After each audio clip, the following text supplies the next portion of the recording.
I know most of you have probably seen this already, but we still want to show it right now. A Ukrainian woman named Iryna Zarutska was stabbed to death by a man named Carlos Brown in Charlotte, North Carolina on a train, over the weekend. And oh no, I'm sorry, last week. And there's a video of it going around social media. It is worth noting that DeCarlos Brown had a long record of felony, larceny, robbery, and robbery with a dangerous weapon.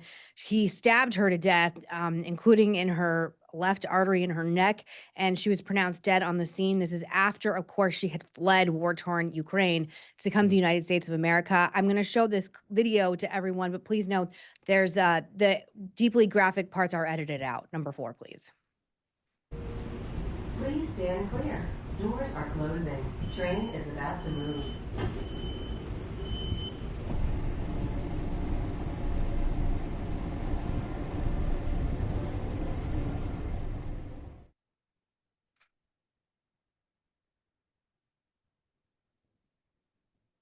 Yeah, it's horrible. And then there's more video that comes out of him walking down the train, and there's blood everywhere and Dripping blood. The right here. train's And full of people who are just kind of asking him if he's okay.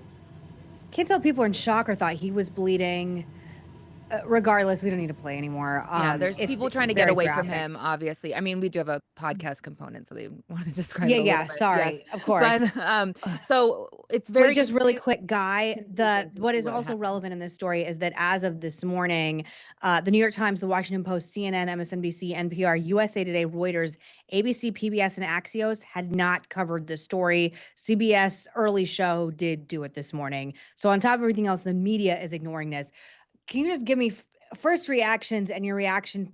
I don't understand why people are ignoring this horrific story. Well, I kind of do. It's very inconvenient for a lot of the narratives that they want and the narratives that they have been wedded to and invested in and shoving down our throats, especially since 2020. And this happened in August, right? So this happened, I believe, August 22nd.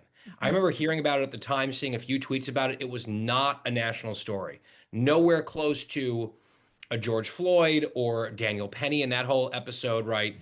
I think it's undeniable that the racial dynamic was not of interest to a lot of people in the so-called news media. And so it took that video coming out to horrify people and say, wait a second, this young woman fled a war zone to come to the United States. She's minding her own business on public transit. I think she was wearing her employer t-shirt. She was worked at a pizzeria. And this guy, you can see he just sits there and stands up and just stabs her in the neck from behind, totally unprovoked.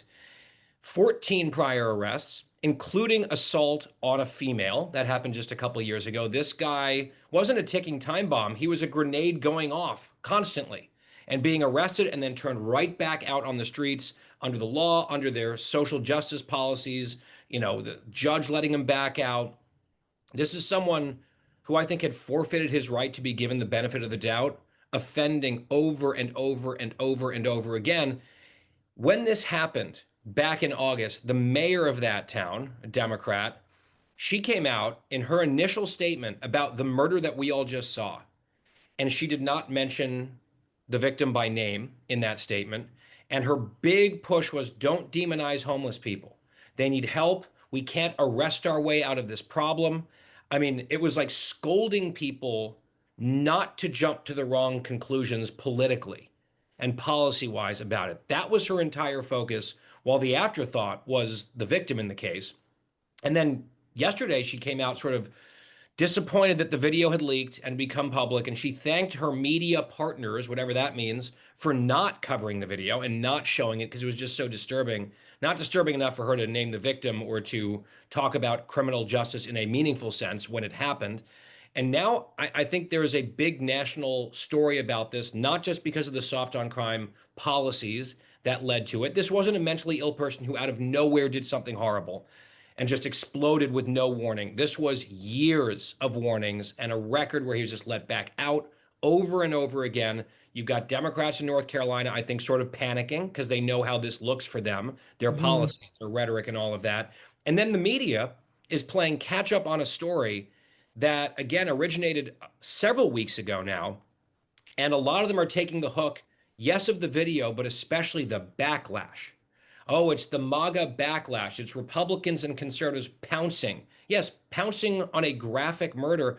Axios was whining that it was caught on video, like it's almost the surveillance footage's fault that we're talking about this. And I think your initial question, Megan, is the better one, which is why wouldn't we be talking about it to begin with or without the video? I think the video forced them to talk about something. If not for this video, we would not be talking about it here. And certainly all of those news outlets that have put a complete lid on this story, total media blackout for weeks, they are now being forced to cover it because Trump was asked about it last night. He commented on it today.